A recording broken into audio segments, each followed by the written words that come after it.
Bonjour à toutes et à tous, je suis Sophie Lemaître et avec le podcast Sophie au pays des possibles, je vous emmène à la rencontre de femmes et d'hommes aux parcours et horizons différents.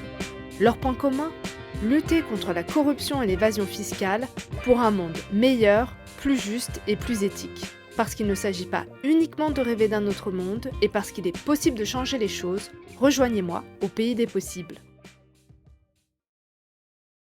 Bonjour à toutes et à tous. Pour ce nouvel épisode, je teste un format différent. Au lieu d'entendre un invité parler de son parcours et de son combat contre la corruption ou l'évasion fiscale, je vous propose un court décryptage d'un sujet d'actualité. Et aujourd'hui, ce sont les chiffres de la corruption en France. Le 30 avril dernier, l'Agence française anticorruption et le service statistique ministériel de la sécurité intérieure ont publié les chiffres 2025 des atteintes à la probité, c'est-à-dire la corruption, la prise illégale d'intérêt, le trafic d'influence, le favoritisme, le détournement de fonds publics et la concussion. Alors, quels sont les résultats ? En 2025, les services de police et de gendarmerie ont enregistré 1125 infractions d'atteinte à la probité contre 968 en 2024, soit une augmentation de 16%.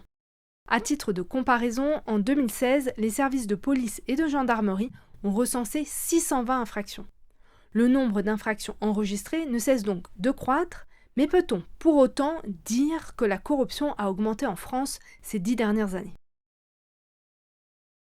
Eh bien, c'est difficile à dire sur la base de ces seuls chiffres, car si plus d'infractions sont enregistrées chaque année, cela peut être dû au fait que la corruption effectivement augmente, ou bien qu'elle est mieux détectée par les services de police, ou encore que les signalements sont plus nombreux qu'auparavant, ce qui tendrait à démontrer l'efficacité des dispositifs anticorruption et d'alerte.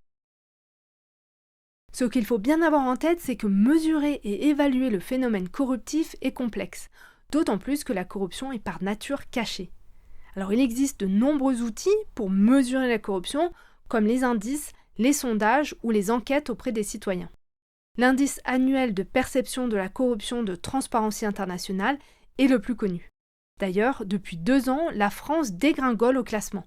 Nous sommes passés de la 20e place en 2023 à la 27e en 2025. Mais ces indices et ces sondages ont des limites, comme le fait qu'ils se basent sur la perception des personnes interrogées, qu'ils ne font pas la distinction entre différentes formes de corruption, ou encore que les questions peuvent manquer de nuances. D'autres outils existent, mais ils ont eux aussi leurs limites. Et puis en 2023, l'ONUDC, une agence des Nations Unies, a lancé son cadre statistique pour mesurer de manière plus homogène la corruption. Ce cadre comprend 153 indicateurs comme la perception de la corruption, le risque de corruption ou encore le nombre d'infractions et de condamnations. Ce cadre devrait permettre de mesurer plus finement la corruption. Donc, si on veut réellement savoir si la corruption augmente en France, ou si les politiques anticorruption sont efficaces, les seuls chiffres publiés par l'Agence française anticorruption et le service statistique ministériel de la sécurité intérieure ne suffiront pas. Si vous avez envie d'en savoir plus sur les différents outils qui existent pour mesurer la corruption, lisez les 15 articles de blog publiés par U4 Anti-Corruption Resource Center. Ils sont en anglais.